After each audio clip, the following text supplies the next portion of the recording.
Bismillahirrahmanirrahim. Alhamdulillahilladzi khalaqal mauta wal hayata liyabluwakum ayyukum ahsanu amala wa huwal azizul ghafur. Ashhadu an la ilaha illallah wa ashhadu anna Muhammadan abduhu wa rasuluh. Wa nusalli wa nusallim ala sayyidina Muhammadin wa ala alihi wa sahbihi ajma'in. Radina billahi rabba wa bil islami dina wa bi Muhammadin nabiyyan wa rasula. Tuan-tuan, puan-puan, muslimin, muslimat yang dirahmati Allah, Assalamualaikum warahmatullahi wabarakatuh. InsyaAllah tuan-tuan, puan-puan, malam ni kita menyambung lagi pengajian kitab Qasasul Anbiya Imam Ibn Kathir. Kita masuk bulan lepas kita berhenti selesai kisah Nabi Allah Lut dan kaum dia, kita dah pergi sampai kepada tahap hukum hakam yang berkaitan dengan kaum LGBT tu. Jadi bulan ni kita masuk kepada bab seterusnya. Kalau ikut dalam ini dia susun, Imam Ibn Katsir susun, seterusnya ialah kisah kaum Madian, kaum Nabi Syuaib alaihissalam. Kalau kita ikut daftar para rasul dalam 25 tu kan, tak samalah kan. Sebab dia Syuaib, Musa, yang ni nanti lepas Syuaib nanti dia pergi kepada Nabi Yusuf dan sebagainya. Tapi kita ikut kitab lah. Kenapa Ibn Katsir susun, ada manhaj dia, ada kaedah dia, ada sebab dia kenapa dia susun demikian dan demikian. Kita akan jumpa dan kita bila kita baca kita akan tahu kenapa. Itu yang dikatakan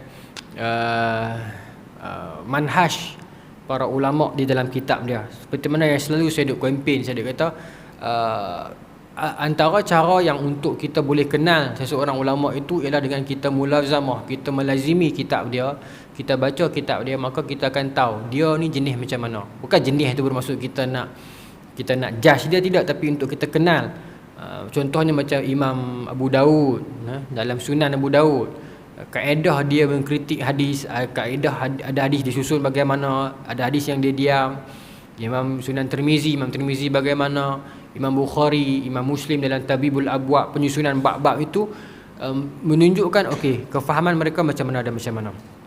Macam ada hadis yang adik tiri Anas bin Malik yang bela burung, kemudian burung dia tu kecil lah, anak burung, kemudian meninggal, mati. Nabi mai hiburkan dia kan. Hadis tu pendek ya. Tapi daripada hadis tu Imam Bukhari boleh buat keluar dekat 30 hukum daripada hadis tu. Ulama bincang benda tu, menarik lah tuan-tuan. Tak apalah, ada masa-masa saya akan selit-selit. Baik.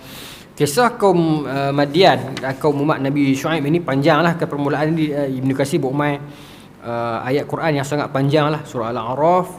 Kemudian yang panjang saya nak skip yang tu, nanti kita akan selit-selit. Nak tengok muka surat seterusnya 267 tu, saya nak mula dengan yang tu. Firman Allah Subhanahu wa taala, wa in kana ashabul aikah la zalimin. Surah Al-Hijr ayat 78 dan 79. Allah Subhanahu wa taala berfirman, wa in kana ashabul aikah la zalimin fantaqamna minhum wa innahuma la bi imamin mubin. Sadaqallahul azim.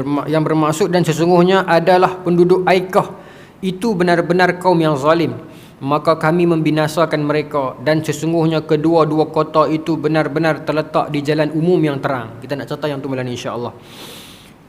Penduduk Madian merupakan satu kaum yang tinggal di kota Madian yang terletak di daerah Ma'an, perbatasan negeri Syria bersebelahan dengan Hijaz. Dekat dengan danau kaum Lut, dekat dengan kota kaum Nabi Lut. Penduduk Madian terbangun tidak lama setelah mana kebinasaan kaum Nabi Lut. Dia kata kaum Madian ini terbangun tak berapa lama selepas kaum Nabi Lut dibinasakan. Madian adalah sebuah kabilah dari Bani Madian bin Ibrahim. Nabi mereka adalah Syuaib bin Mikyal bin Yasjan.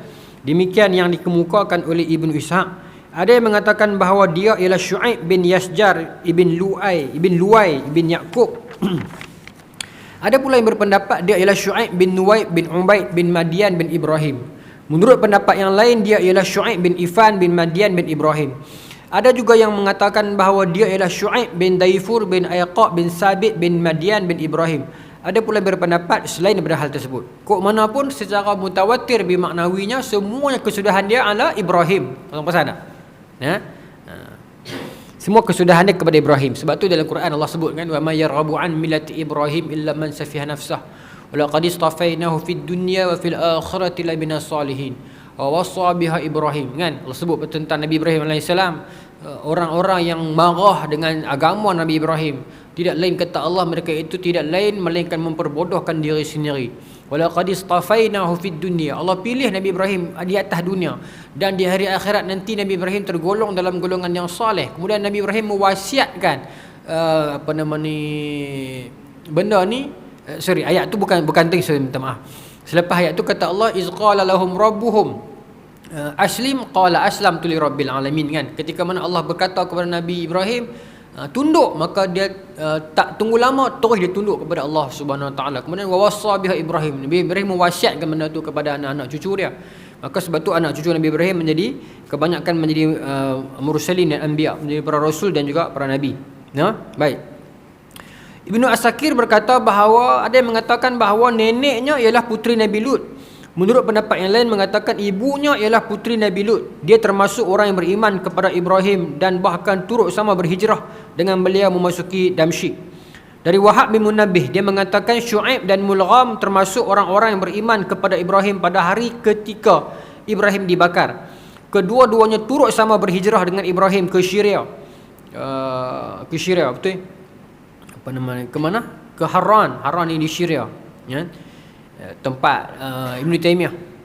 Ibrahim menikahkan kedua-duanya dengan puteri Lut, yang demikian yang dikemukakan oleh Ibnu Qutaibah. Namun masalah ini masih memerlukan kajian lebih mendalam. Wallahu alam, kata Ibnu Katsir.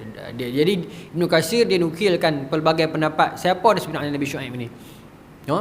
Seperti mana yang saya sebut tadilah, manhaj Ibnu Katsir di dalam hadis agak strict, memang strict lah. Tetapi di dalam sirah dia agak linear. Itu kaedah dia. Begitulah kita tuan-tuan. Ada part tertentu kita kena strict bila melibatkan hukum hakam dan akidah.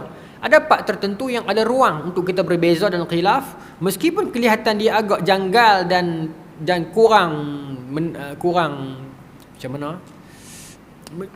Meskipun kelihatan dia agak janggal, tapi dia tidak melanggar akidah, maka kita ada ruang untuk linear kat situ. Kita ada ruang untuk tasammuh, ada ruang untuk tasahul. Dia begini. Contoh, saya bagi contoh dah di surah ni, saya ulang lagi.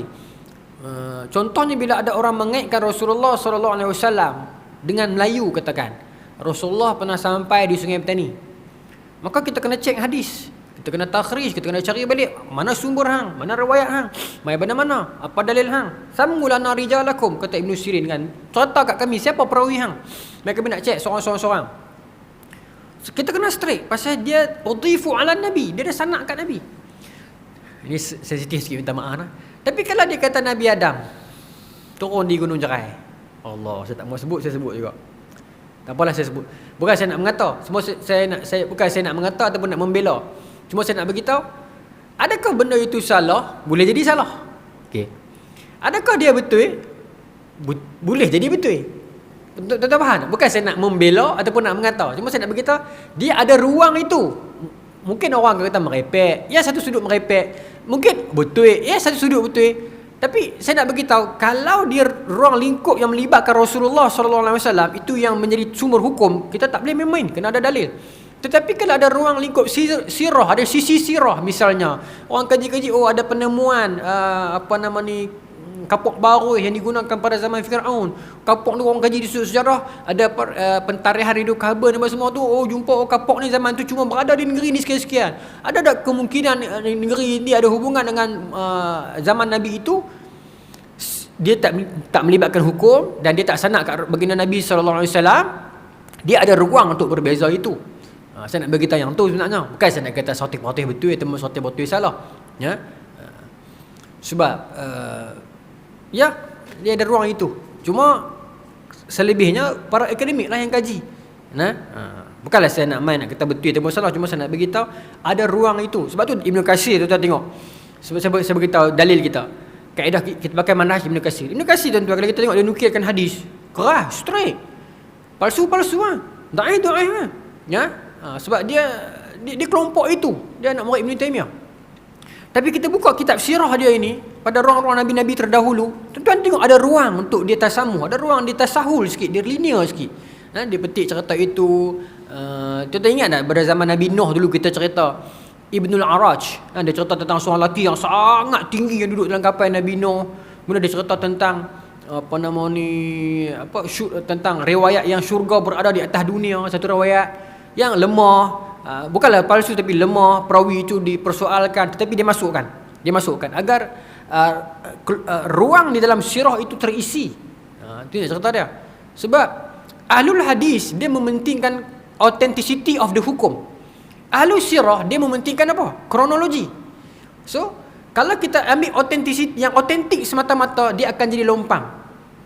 Tapi untuk pengambilan hukum silakan, memang kena macam tu. Hatta kalau pun lompang tak apalah, tapi hukum dia lengkap tak apa. Tetapi ahli sirah dia nak bagi jalan cerita tu nampak. Jadi dia akan isi kelompangan itu dengan beberapa riwayat yang daif. Bukan palsu daif.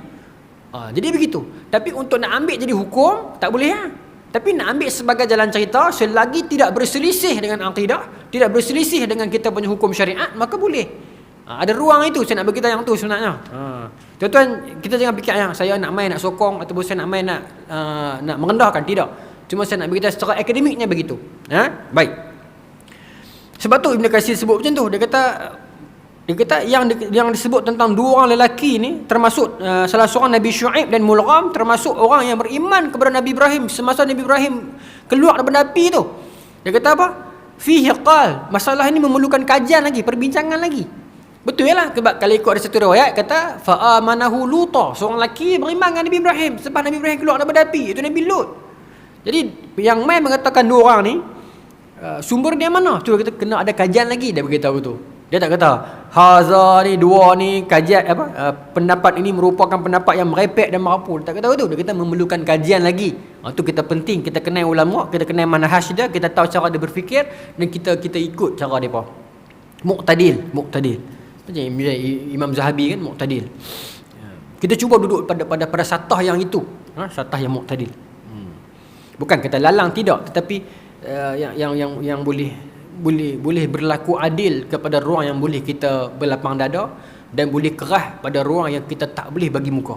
Itu maksudnya muqtadil. Bukan kita lalang, siapa kata pun kalau geng kita kira betul, salah pun betul kan. Kalau geng sana betul macam tu kira salah, tak boleh. Kita kena jujur dengan ilmu. Baik. Terdapat hadis dari Abu Zar di dalam kitab Sahih Ibn Hibban. Ibn Hibban juga syadid pada satu peringkat dan linear pada satu peringkat. Di karangan kitab Du'afa wal Matrukin, nama-nama perawi yang ditinggalkan dan nama-nama perawi yang dhaif dan ditinggalkan. Ibn Hibban pernah ada karangan kitab itu. Ibn Hibban sebut nukil hadis daripada Abu Zar. Hadis ni kita selalu baca dah. Tuan-tuan boleh ingat hafal dah kot.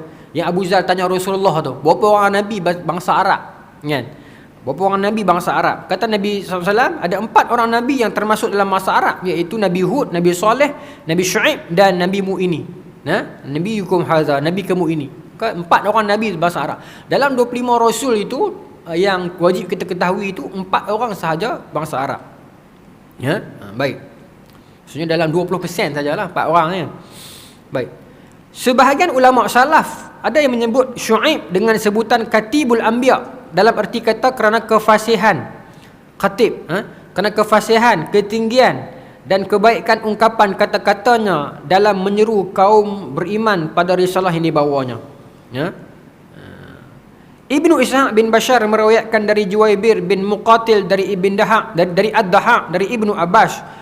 Dia berkata ketika Rasulullah SAW menyebut tentang Syuaib, maka baginda mengatakan bahawa dia ialah merupakan Katibul Anbiya, tukang cakap para Nabi, ataupun gelaran dia itu. Yalah, banyak Nabi yang gelaran. Kalimullah Nabi Musa, Khalilullah Nabi Ibrahim AS kan. Nabi Syuaib Katib kerana dia pandai cakap. Khatib, dia fasih, dia lunak, bahkan dia memiliki syair-syair yang indah. Gubahan-gubahan bahasa-bahasa yang enak didengar. Ini juga satu medium dakwah. Kita ada di Nusantara dahulu, misalnya Buya Hamka, buku-buku dia bila kita baca tu kita rasa lunak. Kalau tuan-tuan belum biasa dengan bacaan-bacaan tulisan Buya Hamka, tuan-tuan cari buku macam Peribadi tajuk dia. Apa lagi itu Peribadi antara yang saya sarankan lah. Sedap. Lorekkan bahasa dia tu, kita baca kita rasa sedap. Dia macam bercakap dengan kita, terbuai-buai sampai habis muka surat lah. Falsafah hidup juga sedap. Kalau dia nak kenang-kenangan Kudi Malaya pun sedap juga. Tapi itu lebih kepada sejarah, peringatan kepada para pemimpin. Tapi sedap bahasa dia. Kalau di Malaysia mungkin kita ada Ustaz Fahrul Makjui, antara bahasa yang sedap dalam penulisan dia. Yang muda sikit Ustaz Hafizul Faiz, kalau tu nak carilah. Sekarang ni banyak orang buat buku-buku healing kan. Ada certain healing yang tak berapa sesuai. Sebab bila kita tengah stres, kita layan bacaan yang healing, kadang-kadang dia boleh bawa kita lagi stres, ataupun kita akan ditipu dalam healing tu. Lama-lama kita akan hanyut, layan perasaan, cakap, kita tak gerak. Sebab tu dalam counselling dia ada kaedah Gestalt theory. Gestalt maksudnya kita kena provoke agar bila kita tengah sedih, jangan layan, bangkit terus. Ada juga macam tu. Ya, tapi ada masanya kita kena ada ruang untuk bagi ruang kepada diri kita. Quran begitulah, agama begitulah. Ada masa dia agama heal kita dengan pujukan, kan? Nabi SAW kehilangan bapa saudara Nabi, kehilangan isteri Nabi, Allah bawa Nabi jalan-jalan Isra' dan Mi'raj. Ada masanya, dan ada masanya keras dalam nak berhubungan dengan emosi manusia. Baik, tentang bahasa, ada ulama Islam, ulama bahasa, nama dia Al-Asma'i. Saya bisa cerita surah ni. Itu susah, kadang-kadang ada banyak cerita kita dah baca. Kadang kita duk cerita kan, lupa surah mana cerita dah, surah dah tak cerita lagi. Kadang-kadang saya tak cerita langsung. Kadang-kadang terulang 2-3 kali, saya minta maaf lah kalau berulang. Tapi ada seorang ulama bahasa Islam, Al-Asma'i ni, ada kata dia anak murid ataupun guru kepada si Bawih, pakar nahwu Islam.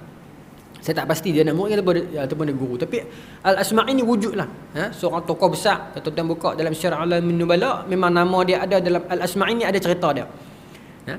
Ada cerita tentang Al-Asma'i ni, dia hidup zaman dia tok guru lah, sebab dia zaman Khalifah kedua Abbasiyah.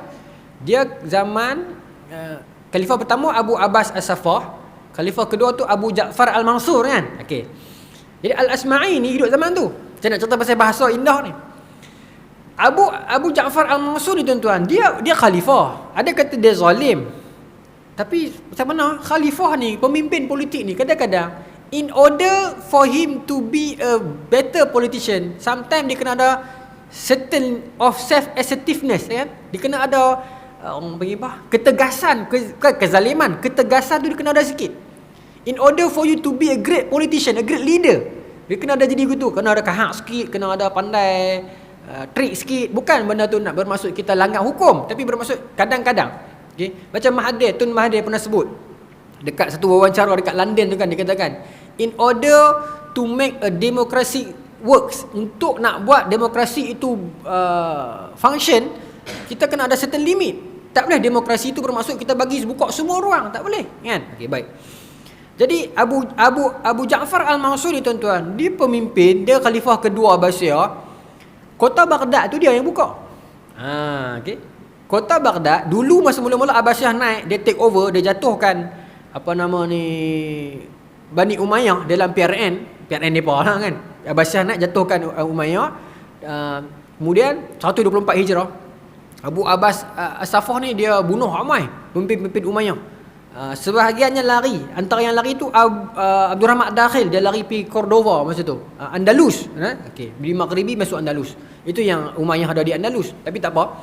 Mai khalifah kedua ni, Abu Ja'far Al-Mansur ni, masa mula-mula dia naik, dia adik bukan anak khalifah, dia adik khalifah pertama. Bila dia naik, orang tak apa sokong dia, tuan-tuan tahu. Orang tak apa sokong dia. Lepas tu macam mana cara dia nak bagi orang sokong dia? Dia pergi cari seorang lelaki ni. Allahumma salli ala sayyidina Muhammad. Tak main pula nama dia. Duk ingat tapi nama tak keluar. Tak apa. Lagi kalau keluar saya beritahu. Dia pergi cari seorang lelaki ni.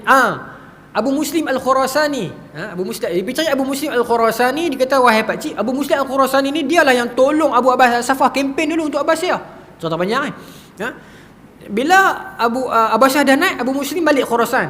Dia tak minat politik, cuma dia minat tolong orang Abbasiyah, Bani Abbas. Jadi bila Abu Ja'far Al-Mansur naik, orang tak apa suka, pasal nampak macam macam Umayyah apa kat adik pula kan. Maka dia minta Abu Muslim mai tolong kempen untuk dia. Bila dia pun nama dia dah naik, apa dia buat tuan-tuan? Dia bunuh Abu Muslim Al-Khurasani ni. Orang politik ni jahat lah juga kan. Pasal penasihat dia beritahu kalau hang tak bunuh dia, esok dia akan overshadow hang. Pasal pengaruh dia besar. Orang sokong hang sebab dia.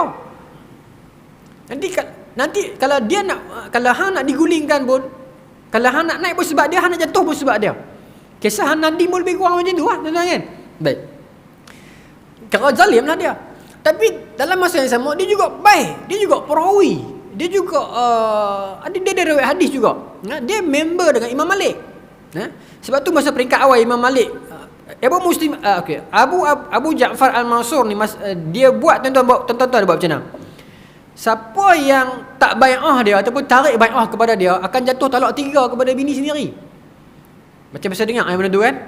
Abu Ja'far Al-Mansur buat. Jadi kebetulan pada masa tu Imam Malik dalam majlis pengajian hadis dia mengajar, ada lalu hadis yang itu, iaitu tidak jatuh talak kepada orang yang dipaksa.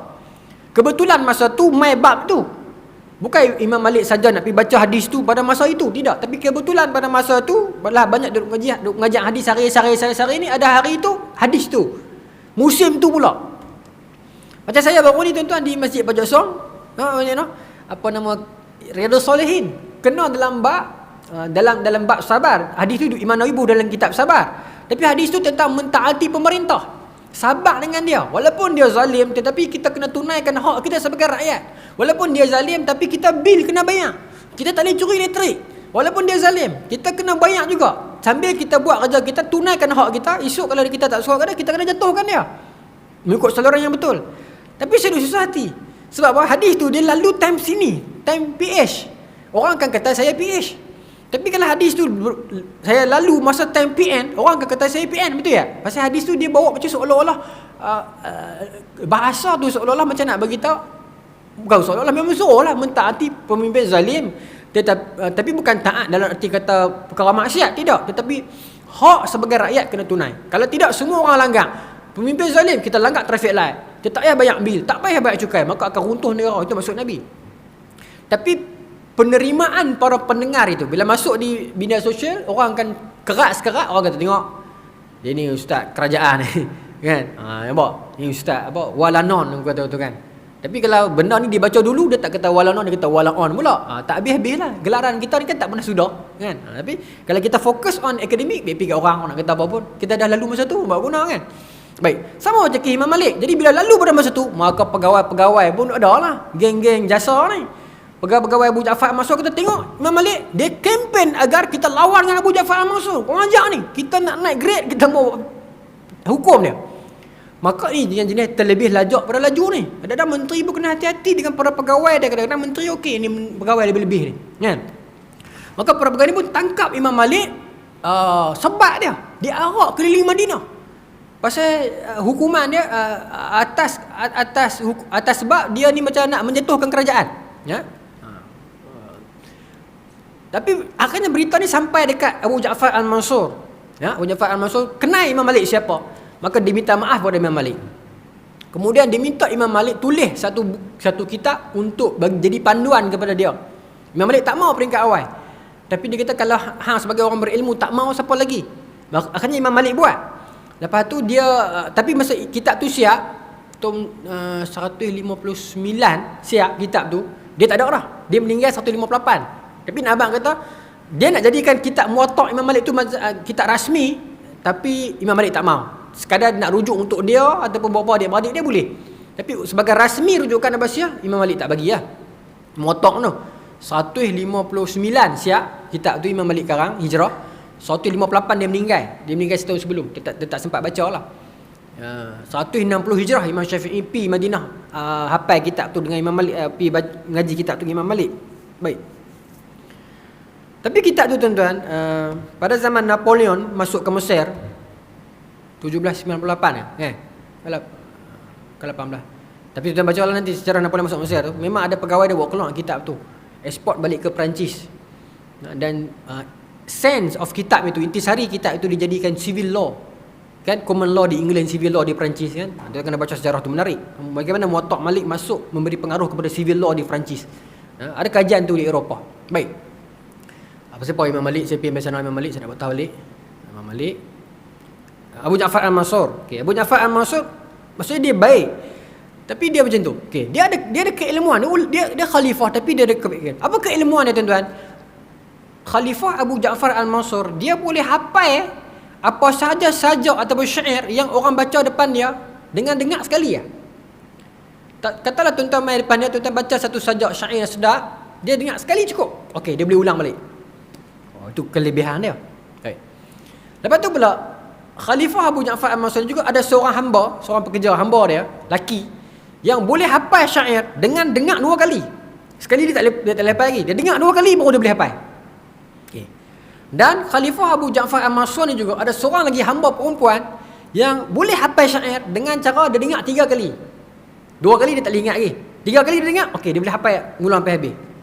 Jadi tuan-tuan, cerita ni terkenal tau. Saya ambil cerita ni dalam Syiar Alamun Nubala. Imam Zahabi dia nukil balik cerita ni. Ya. Khalifah Abu Ja'far Al-Mansur buat pertandingan. Siapa-siapa sahaja yang boleh bacakan syair yang otentik, yang pure, yang baru, yang sedap, maka apa nama ni, khalifah akan bayar macam ni. Katalah dia tulis syair atas satu buku, sedap syair tu, maka khalifah akan timbang buku tu dan berapa berat tu akan dijumlahkan sama dengan mah, maka akan dia dapat mah banyak tu. Itu contoh dia. Baik. Buku syair orang tu. Maka setiap penyair pun pergi cuba nasib.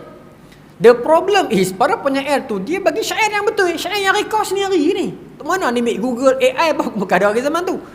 Tapi bila penyair ni baca depan khalifah ni saja nak scam saja. Mungkin dia seronok nak kena orang, tak tahulah. Nakal. Ya? Bukanlah zalim, dia menakal.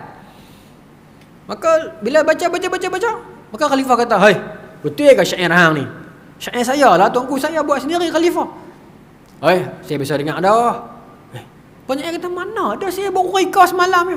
"Hoi," dia kata, "Ada. Ustaz, aku ulang." Dia ulang. Kawan boleh ulang sebab kau tu dah dengar sekali. Maka tuan-tuan, para penyair ni terkejut. Macam mana dia boleh sebut? Aku memang tak ada Google mana-mana, aku punya sendiri. Maka khalifah kata, "Awak hang tengok aku atas bawah, hang tak percaya? Kalau hang tak percaya, hang tanya ni pegawai kau seorang lagi. Dia pun boleh ulang. Pegawai dia pun ulang. Hamba dia tu. Sebab hamba dia boleh ulang? Sebab hamba dia dah dengar 2 kali. Dia tak? Sekali kawan tu, sekali khalifah. Maka penyair pun kelipong dia. Macam mana boleh jadi macam ni? Aku betul-betul reka sendiri semalam ni. Maka khalifah kata, "Hang tak percaya lagi ke?" "Ustaz, tu dah pegawai perempuan aku seorang hamba perempuan aku. Suruh dia ulang, dia duduk di belakang tirai." Dia pun tahu. Semua orang tahu lah benda ni viral lah. Hang pandai-pandai dia kata hang punya. Maka hamba perempuan tu pun ulang syair tu. Sebab apa dia boleh ulang? Pasal dia dah dengar 3 kali dah. Maka begitulah yang berlaku. Penyair ni mai kena scam dengan khalifah. Ya. Sampailah para penyair ni dia berkenal siapa yang legend dalam bidang ni. Asma'i. Maka dia pergi jumpa Al-Asma'i ya. Untuk guru tolong Ustaz. Khalifah duk scam kita, penat kita reka teruk dia kena tak ada apa. Kan kita dengan harapan dapat lamah sikit. Tak apa. Asma'i kata tak apa, aku esok aku ajar dia. Ni saya nak kata pandainya bahasa sastra ni tuan-tuan. Pandai ya. Maka esok tu dia pergi jumpa khalifah. Maka kata, "Saya ada satu syair yang saya nak autentik, saya sendiri buat." Khalifah Abu Ja'far Al-Mansur kata, "Tak apa, sila." Saya tak tahu lah syair tu, saya tak hafal lah. Tapi syair tu tajuk dia Sautul Bulbul, suara burung bulbul. Dalam Syiar Alamin Nubala ada Imam Zahabi tulislah syair tu, tapi saya mana reti kan. Tapi adalah. Tapi tak tahulah, mungkin orang yang mengaji bahasa Arab tinggi ni, degree bahasa Arab ke master bahasa Arab kan, mungkin dia pandai lah. Saya tak pandai. Tapi tak boleh tangkap lah tuan-tuan. Sautul Bulbul ni suara burung bulbul. Dia tak tahulah, sedap lah. Sedap tapi dia perkataan tu sangat rumit. Qaf, bulbul semua tu susah. Sampai Khalifah Abu Ja'far Al-Mansur tak boleh tangkap. Dia boleh tangkap tapi dia tak boleh ulang. Maka bila dia tak boleh ulang, pegawai tahap pertama tak boleh ulang, pegawai tahap kedua pun tak boleh ulang. Maka dia tahu, ini baru betul-betul autentik. Padahal dia murung kan. Kemudian Khalifah kata, kalau macam tu, mai buku hang. Yang saya kata tadi kan, buku syair hang mana? Tulis kat mana buku tu? Syair tu tulis kat buku mana? Saya bawa tunggu. Pasal better nak timbang lah. Akan ganti dengan harga emas, dengan berat emas. Dia tahu Asma'i kata apa? Masalah sikit dia kata. Dia nak buh tuanku balik, dia nak buh khalifah balik. Pasal apa? Syair tu saya tak tulis atas buku. Lepas tu saya tulis dekat tiang rumah. Tiang rumah tu kena pukul 4 orang. Tuan. Maka tu kata sungguh dak saya tak kenal, memang dah sungguh. Tak tahu dalam riwayat tak tulis kata dia baru pergi tulis malam tu ke ataupun dah ada dah, tapi memang tiang. Dia 4 orang pegawai tentera kena pikul tiang tu. Aku tak boleh diskaun dah. Tuan-tuan dia timbang. Maka dia kata tak boleh. Memang tu aku dah janji, tapi khalifah buat juga. Timbang tiang tu, tapi Asma'i tak ambil. Asma'i tak ambil duit tu, cuma dia kata duit yang saya dapat ni tuanku tolong bedak balik kat semua penyair yang tuanku dah scam sebelum ni tu. Itu cerita dia. Tu dia tak sebut scam lah no. Jadi kita tipu lah. Tapi kepandaian orang ahli bahasa. Tuan-tuan no. Saya memang orang yang minat bahasa. Saya suka bahasa. Bagi saya bahasa yang indah tu memang dia boleh sampai ke hati. Setiap yang terbit daripada hati dia akan turun ke hati. Setiap yang terbit ke lidah dia akan sampai ke telinga ya. No? Sebab tu ulama-ulama besar itu semua pakai ada syair belaka. No? Semua pakai ada syair. Pasal kelebihan. Ulama-ulama dulu pakai ada syair dan sajak. Sekarang kurang. Kita tak dengar ulama yang ada sajak ataupun syair kan? Kurang. Hatta ustaz-ustaz pun kurang. Ulama dulu memang tradisi mereka daripada syair ataupun sajak. No? Imam Syafi'i katakan jadilah air yang berjalan kerana air yang mati tidak mampu menyucikan. Maksudnya apa? Dia nak suruh ke tepi mengembara. Tapi dia metafora dia dengan ayak. Ayak kalau bergerak boleh jadi suci. Kalau ayak mati tak boleh menyucikan kan. Menariklah. Baik. Boleh saya sambung? Tak maaf saya cerita tak apalah sambil-sambil kan. Sambil-sambil pun 8:43. Baik, komuniti penduduk Madian ialah orang-orang kafir yang mempunyai kebiasaan merompok di tengah jalan dan menakutkan orang dalam perjalanan. Mereka penyembah aikah, iaitu pokok yang dikelilingi oleh ladang-ladang. Mereka merupakan komuniti manusia dengan sifat yang paling jahat dalam bermuamalah dengan orang lain. Tengok. Satu, mereka sembah pokok besar, aikah. Tuan-tuan akan tengok sepanjang semua Nabi yang kita mengaji ni, kaum dia dosa yang menyebabkan mereka terima bala ialah apa? Syirik. Adapun dosa-dosa lain yang menjadi trademark kepada mereka itu ialah dosa yang X factor. Maksudnya dosa yang jadi identiti kepada mereka. Misalnya kita kata kaum Nabi Lut, sodomi kan, ataupun suka sama sejenis. Adakah mereka tu tidak syirik? Tak, mereka syirik juga. Maksudnya syirik semua kaum itu ada yang dibinasakan. Cuma bila kita sebut kaum Nabi Lut suka sama sejenis, itu identiti dia apa? Bukan identiti, maksudnya dosa yang jadi X factor dia apa? Macam kaum ini suka tipu timbangan jual beli. Adakah mereka tidak syirik? Mereka syirik juga. Sebab syirik ni wa inna syirka la zulmun azim. Syirik ni kezaliman terbesar. Itu punca mereka kena binasa. Baik. Maka mereka ini suka sembah pokok besar, aikah itu. Kemudian mereka ini buruk dalam berinteraksi, bermuamalat dengan orang, rompok dan suka menipu timbangan ataupun takaran. Suka tipu timbangan lah. Ketika menerima tambahan dan ketika menyuruh untuk mengurangkan. Baik. Tapi pendek kata, menipu timbangan. Baik. Okey. Seterusnya tentang qasas seterusnya nah. Allah Subhanahu Wa Taala memerintahkan kepada mereka pasal 20:69 untuk sentiasa berlaku adil dan melarang berbuat kezaliman. Allah memberikan ancaman jika mereka berlaku dengan sebaliknya. Kata Allah, zalikum khairul lakum in kuntum mu'minin wala taq'udu bikulli siratin tu'idun. Yang demikian itu lebih baik bagimu jika betul-betul kamu orang yang beriman, dan janganlah kamu duduk di tiap-tiap jalan dengan menakut-nakutkan. Depa ni satu, sembah pokok besar. Yang kedua, depa suka tahan orang tepi jalan, ganggu orang tepi jalan. Itu juga perilaku kaum Nabi Lut kan. Ini pun sama juga. Dan satu lagi kelebihan X factor yang lain, dosa yang lain yang dibuat oleh kaum Nabi Syuaib ini, iaitu mereka suka tipu timbangan. Tuan-tuan, nanti bila kita masuk bab Nabi Musa, akan ceritakan Nabi Musa pergi Madian, jumpa seorang lelaki yang ada anak 2 orang tu. Nabi Musa kahwin dengan anak orang tu. Ada ahli sirah mengatakan orang tu ialah Nabi Syuaib. Ada yang mengatakan nama dia Syuaib tapi bukan Nabi Syuaib. Ada yang mengatakan tak tahu, Quran tak sebut nama. Ibnu Katsir mungkin dalam golongan yang tak setuju orang tu lah Nabi Syuaib. Sebab tu dia susun Nabi Syuaib awal lagi. Sebab nanti lepas Nabi Syuaib akan masuk Nabi Yusuf dulu. Kemudian pergi kepada kaum-kaum yang dibinasakan secara massal dulu. Dia pergi kepada kaum Yasin, Nabi Hanzalah, baru masuk Nabi Musa. Ibnu Katsir susun macam tu. Kita akan tengok manhaj dia nanti. Baik. Tak apa. Okey. Tradisi jahat yang mereka lakukan di jalan-jalan adalah dengan cara menghalang dan mengancam bunuh terhadap orang yang menjadi sasaran mereka. jika tidak mahu menyerah hartanya kepada mereka. Nabi Syuaib mengingatkan dan melarang mereka agar tidak menghalang jalan, tidak melakukan kejahatan utamanya di jalan-jalan, baik yang bersifat kebendaan, keduniaan maupun dalam bentuknya yang bersifat keagamaan. Baik, tuan-tuan, ganggu orang kok jalan ni memang tak ada siapa pun suka tu, tuan-tuan. Hatta orang perempuan, hatta orang lelaki, kita tak suka. Kalau kita, orang duk berkumpul di tepi-tepi jalan, kita lalu duk cuit-cuit, duk panggil-panggil, tak suka. Ya? Sekarang ni jadi satu trend kedai makan. Tuan-tuan, tolong perhati sama.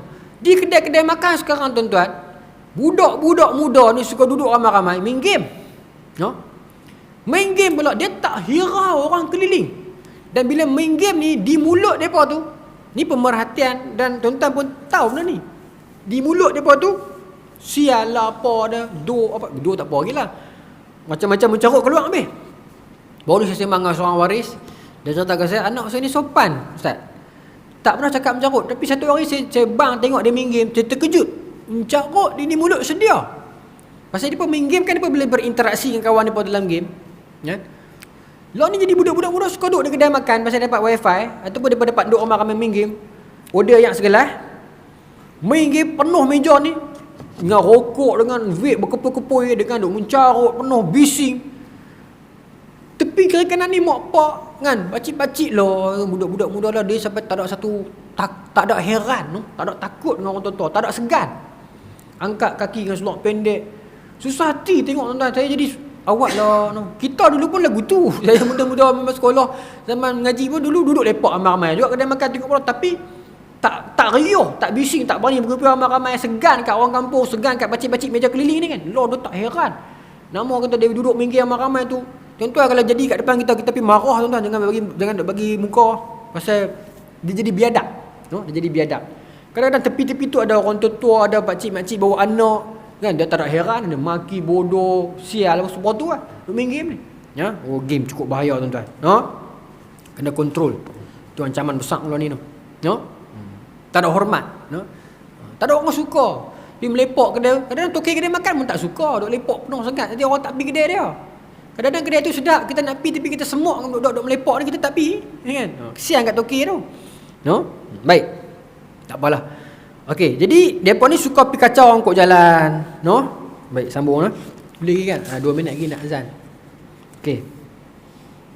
Saya nak sikit-sikit nak pergi kepada sampai yang apa? Penipu jual beli tu. Okey.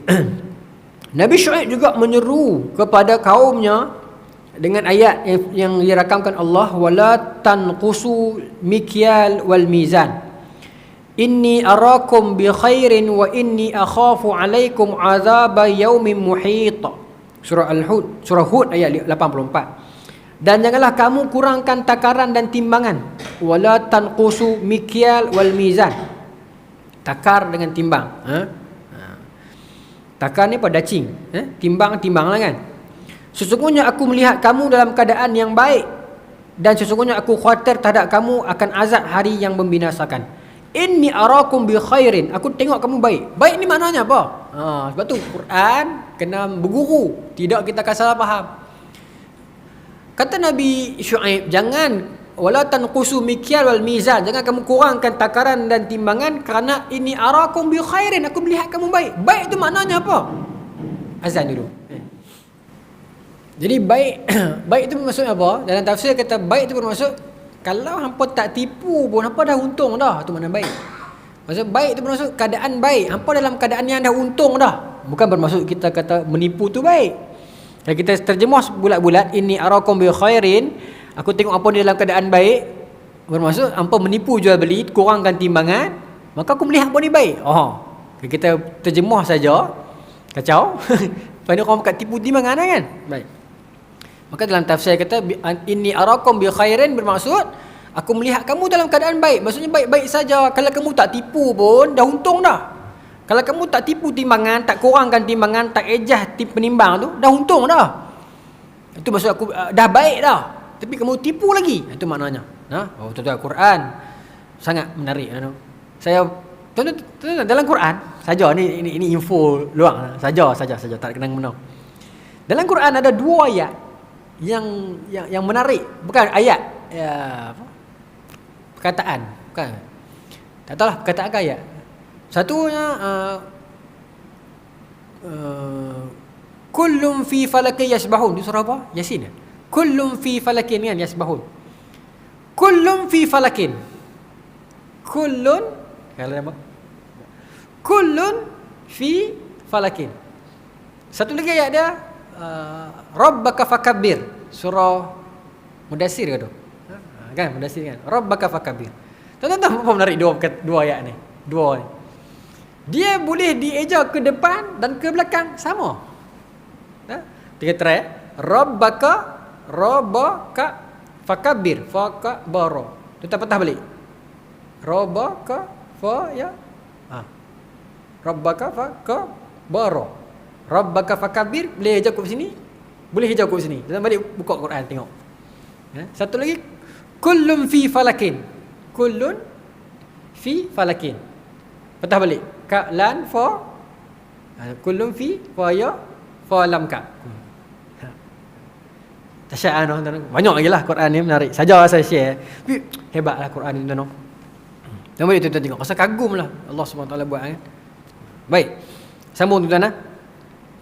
Jadi jangan menipu jual beli dan timbangan lah. Okey, baik. Ada satu hadis sahih Muslim. Saya tak pilih lagi ni lah. Ini panjang sikit. Yang ni dia mungkin bulan depan kot. Pasal yang ni Ibn Katsir bawa masuk dalam bab riba. Riba pun menarik untuk kita bincangkan. No? Okay. Dalam hadis sahih Muslim, Nabi SAW beri ancaman yang kuat kepada orang yang menipu dalam jual beli. Kan ada hadis yang man ghasya falaysa minna tu. Seorang siapa yang menipu bukan dalam kalangan kami. Hadis tu dalam matan yang panjang dia tentang penipuan jual beli. Dia dalam Sahih Muslim, dalam Sunan Abi Daud, ada Mustadrak Al-Hakim ingat saya ada. Abu Hurairah riwayat. Hadis ni satu hari anna Rasulullah SAW marra ala subrati at-ta'am. Satu hari Nabi melewati pasar makanan. Fa adkhala yadahu fiha. Tapi hadis ni Sahih Muslim. Kalau tuan buka dalam Sunan Abi Daud, panjang sikit lagi. Cerita pasal Nabi disinggah satu kedai jual buah tamar dan Nabi nak beli. Nabi tanya dia kata elok, baru Nabi buat satu benda. Tapi yang versi Sahih Muslim pendek sikit. Ya, tapi ada yang sama lah. Cuma riwayat bermakna menyebabkan jalan cerita tu jadi panjang dan pendek. Tapi hadis yang sama. Riwayat matan itu berbeza sebab riwayat berbeza. Baik. Satu hari Rasulullah SAW marra ala subrati ta'am. Nabi melewati satu kedai kawasan jual makanan. Fa adkhala yadahu fiha. Ini diringkaskan dah ni. Nabi sampai satu kedai, Nabi tanya orang tu, apa dia ni? Kurma, dia jual kurma. Dan elok tak? Elok, kering elok. Maka fa adkhala yadahu fiha. Nabi masuk, Nabi celup tangan Nabi masuk dalam kan timbunan kurma tu. Nabi celup tangan masuk. Ya. Fanalat asabi'uhu balalan. Kemudian Nabi rasa bawah tu dia berulat dah, dia basah, berulat dah. Dia berulat, bukanlah berulat, dia basah, tak elok, tercemar dah. Duduk di bawah. Orang je bawah, atas kering elok. Bawah tu tak elok. Nabi tanya elok ke dah ni? Elok, wahai Rasulullah, elok. Dalam Sunan Nabi Daud, panjang sikit. Yang saya mesti dia tak abang dah, Nabi ringkas tu, Nabi masukkan tangan. Kemudian Nabi tanya, Nabi celup tangan masuk. Nabi rasa bawah tu. Dan Nabi kata kepada dia, "Ma haza ya sahibut ta'am?" Ya sahibut ta'am. Apa benda ni wahai tuan makanan? Ma haza ni apa ni? Nabi pegang-pegang, Nabi angkat. Pasah. Apa kurma yang tak elok. Yang atas elok. Yang bawah tu tak elok. Tipu ni. Nabi kata, "Ma haza ya sahibut ta'am?" Ni apa dia ni? Qala, maka berkata tuan kedai tu, Asabat hus sama. Ya. Dalam riwayat kita kata matar, hujan. Ini kita asabathu sama, hujan lah maksudnya. Ya Rasulullah, kena hujan. Basah kena hujan. Dia bagi alasan lah. Dia kata, ya Rasulullah, saya tak tipu, tapi kena hujan. Nabi kata, apa basah bawah ni berulat, busuk lah ni, yang atas elok semua. Apa dia ni? Nabi angkat. Dia kata, asabathu sama. Hujan, dia kata kena. Turun dari langit hujan. Kata, asabathu sama ya Rasulullah, dia kata, ya Rasulullah, kena hujan. Qala, ini menarik. Nasihat Nabi ni baik. Semualah baik tentunya kan, Rasulullah SAW baik. Kata Nabi, afala ja'altahu fawqa at-ta'am? Afala ja'altahu fawqa at-ta'am kay yarahu an-nas. Ha? Tentu Nabi SAW Nabi tak marah terus. Nabi kata afala ja'altahu fawqa at-ta'am kay yarahu an-nas. Ya. Pasal pola hang tak angkat yang bawah ni hang naik tak atas, dia kata bagi orang tengok puas hati. Nabi nasihat dulu. Maknanya hang cerita kata buah segar kering elok. Tapi tipu di bawah tu hampir buah tak elok duk bawah. Nabi kata bila Nabi celup tangan, Nabi tengok bawah ni basah tak elok berat. Nabi kata ni apa dia ni? Kata ya Rasulullah, kan salah saya hujan nampak lagu mana? Takkan saya nak buang. Bukanlah buruk sebab tak boleh makan, tapi tak sama macam yang di atas. Cerita dia buah tu bukan sampai tak boleh makan buruk tak. Basah tak apa elok lah. Boleh makan tapi mungkin grade B. Tapi yang grade A tu duduk atas. Orang nampak hak atas. Tapi bila Nabi celup jari masuk dalam, bawah tu basah tak elok. Maka Nabi kata, kenapa ni? Apa dia ni? Maka dia kata, ni hujan. Maka Nabi kata, afala ja'altahu fawqa at-ta'am yarahun nas. Pasal apa hang tak boleh angkat tak atas biar manusia tengok semua puas hati? Biar dia tengok yang basah, biar dia tengok yang kering. Kalau hang nak tahu harga sama pun terpulang lah, tapi hang tanggung sendiri lah. Tapi kalau hang nak kata, okay, yang ni grade A, yang ni dah kena hujan, grade B sikit, ada harga beza. Ataupun yang ni basah sikit tapi sama je rasa dah. Tapi kok mana pun kata Nabi, kay yarahun nas, agar manusia boleh tengok. Dia ada khiyar, dia ada option. Dia boleh menilai benda tu. Kalau dalam moden kita kata apa? Dia tak ada hidden charge. Charge hidden satulah, tapi gharar lah penipuan yang sama-sama kan. Hidden charge pun saya ingat kategori ni juga. Hidden, dia gharar, dia kata tak pasti, tak nampak. Transaksi tu tak nampak. Banyak tuan-tuan perniagaan yang sekarang yang gharar, yang kita tak pasti. Tak pasti jangan kongsi. Tak pasti jangan buat. Saya takut nak cerita kat video, tapi saya harap kawan-kawan tak tengok. Kawan-kawan terdekat lah. Saya pun juga diundang oleh beberapa orang kawan untuk join satu ni. Cara dia cerita tu memang meyakinkan lah kan. Yang ni ada syariah compliant, buat semua ni bagus sama sekarang ni. Tak ada orang buat lagi the first in Asia semua ni kan. Memang syariah punya nama pun Arab-Arab sikit. Saya kata ada. Yang tengok boleh, dia kata ada, tapi ni CJ syariah ni Australia punya dengan Eropah. Masih mula tak syak orang pasal apa Australia dengan Eropah pula kan. Lepas tu saya pun tuan-tuan, 100% keuntungan, tak ada rugi, tak goyang tuan-tuan. Goyang kau kita pun kan. Tapi itulah, tak, itu ujian untuk kita. Kita kena kuat tak kuat, nak kuat tak kuat kita ni.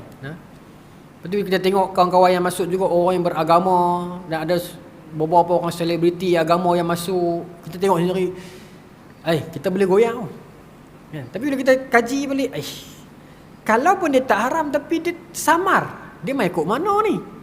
Transaksi dia macam mana ni? Kalau aku masuk juga, lagi dia jadi gamble pula, jadi taruh nasib pula ya? Akhirnya saya tak masuk lah kan. Tapi saya rasa rugi lah bila kawan-kawan untung, kita rasa macam, tapi satu segi kita rasa manisnya, rasa macam, tuan-tuan faham perasaan tu, rasa macam satu saat kita rasa macam alamak, dia pun untung pula kata kat aku. Tapi satu segi alhamdulillah, kurang-kurangnya aku terjaga. Saya tak kata haram, saya tak berani kata lah, walaupun nampak jalan tu kot lerah tu, tapi alhamdulillah, rasa manisnya kesabaran ni, rasa manisnya pengorbanan ni. Yang tu yang kita tak boleh nak cerita dengan mulut tu. Ada benda-benda yang kita tak boleh tolerate dan kita berkerah, walaupun kita rasa rugi di pihak kita, tapi dia punya manis tu lain macam tuan-tuan. Manis tu lain macam. Jadi zaman lalu ni banyak perniagaan, bentuk perniagaan yang macam tu. Tambah dekat media sosial sekarang ni promote kan. Tuan-tuan, bila benda tu dah jadi norm, akhirnya orang takkan nampak benda tu salah. Tuan-tuan setuju dengan saya? Bila benda tu dah jadi kebiasaan, akhirnya benda tu orang akan anggap biasa. Bila semua orang bercakap ya, akhirnya benda tu dia tak jadi besar. Tuan-tuan bayangkan nanti kalau arak orang jual di sekitar kedai mana pun jumpa, duduk di depan-depan, tak ada pengasingan non halal dengan halal, akhirnya orang akan anggap benda tu biasa. Sama macam benda ni, dia panggil normalisasi lah, lebih kurang macam tu. Bila dah jadi norm, akhirnya orang akan anggap okey lah, benda ni boleh buat lah, benda ni biasa tu yang kita takut. Sekarang ni duk jadi dah, artis tu duk promote hak ni, artis duk promote hak ni kan, selebriti yang macam bagus, suka bersedekah tapi duk promote hak ni. Dan semua tu jalan kita nampak macam yang ni nak pergi ke arah pelaburan yang ada dalil, yang ada fatwa dah ni kan, tak boleh kan. Akhirnya kita rasa macam, tapi dia belum masuk, kira ustaz tu pun masuk, tak apa kot. Kita mula nak jadi takut kan. Ada pula fatwa Australia, Eropah. Tuan-tuan setuju tak dengan saya? Kita habis ni bulan depan kita sambung yang bab riba ni. Dalil ni kalau kita cari, kita akan jumpa tak? Kita akan jumpa bagi pihak kita. Katalah kita minat apa benda saya nak reka yang tak mau kena-kena dengan orang sikit. Katalah kita minat apa? Kita minat main judi, contoh kan. Kemudian kita tahu judi itu haram. Tiba-tiba kita nak cari juga nak bagi halal, kita akan type kat Google dalil judi halal. Tuan-tuan rasa keluar jawapan tak? Keluar. Jumpa tak? Jumpa. Tuan-tuan type. Apa yang tuan-tuan nak? Apa yang tuan-tuan nak, dia akan sajikan kat kita. Akhirnya kita akan sanak kat tu lah. Kita akan cari jumpa. Kalau tak dapat Majlis Fatwa Malaysia, Indonesia, Australia, Eropah, Kemboja, dia main dengan macam-macam. Dia main dalil itu, dalil ini untuk meletakkan hujah di pihak kita. Tambah zaman sekarang ni semua orang boleh bercakap, semua orang ada ruang untuk bercakap. Tuan-tuan, takut tu. Takut. Memang takut. Zaman sekarang ni semua orang boleh bercakap. Semua orang menafsirkan apa sahaja. Dia berhak bercakap. Tuan-tuan, kita cari dalil apa pun, kalau kita nak mengiyakan di pihak kita, kita akan jumpa dalam bab agama dan dalam bab makanan. Contoh katalah tuan-tuan, kecil manis tak boleh makan apa, tuan-tuan bagi contoh satu, ayam gas. Tapi kita nak makan juga, kita cuba type ayam gas, kecil manis ayam gas, kemudian kita type kata mitos, dia keluar. Boleh minum pula dah. Tomato, ada kata tomato bagus, ada kata tomato tak bagus untuk gastrik. Lagi ada yang kata nasi boleh makan untuk kencing, dan nasi tak boleh makan, kena pakai berah perang. Ada kata berah perang bertipu ya, ada kata stevia, ada kata stevia lagi teruk. Tuan-tuan betul ya? Saya sekarang ni baru duk main perasaan tu sepak. Saya bila masuk 30-an ni saya jadi risau buat makanan. Saya duk baca, akhirnya saya jadi lagi takut. Kan? Kita jadi paranoid pula dah. Nak makan tu jadi takut, nak makan ni jadi takut. Yang ni Google tu tak kenal, Google ni tak kenal. Akhirnya saya ingat makan je lah. Dan makan dalam portion yang sikit. Kan? Bismillahirrahmanirrahim, tawakal lah. Kan? Sebab macam-macam sangat teori masuk ni. Kan? Cuma yang memang mutawatir tu kita kena setujulah. Macam gluten semua tu kena kurangkan, kita setujulah. Gula memang pembunuh nombor 1, kita setujulah kan. Cuma dia main teori macam-macam ni. Ada satu segi bagus buka minda, satu segi tak apa bagus, dia jadi rasa takut. Solat dah. Saya minta maaf tak ada habis. Okey, hadis ni Nabi kata, kenapa kamu tak nak, saya habis sikit 30 saat. Kenapa kamu tak atas bagi orang semua tengok? Poin Nabi SAW adalah jangan ada hidden charge. Jangan ada hidden agenda. Apa pun nak menjaga, cerita semua. Kandungan cerita semua. Baru tadi saya lalu kat saya, seorang farmasis ni tutup betul. Seorang farmasis, dia pergi ambil ubat anak dia. Sini ada doktor kan, seorang ni. Kat klinik swasta. Lepas tu, dekat label ubat tu, dia tulis ubat pecah kahak, ubat batuk. Dia ni farmasis. Jadi dia marah kat video kita, kenapa doktor-doktor klinik swasta ni suka buat perangai macam ni? Dia kata, saya bakal sokong dia. Kenapa you tak tulis label?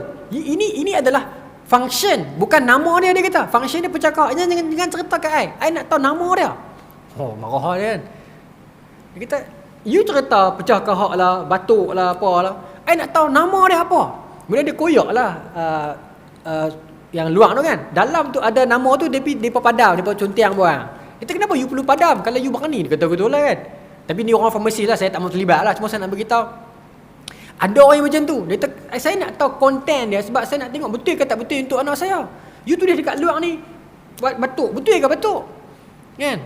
Tapi dia farmasi, kita orang awam. Batuk lah kan, pecah kahak lah.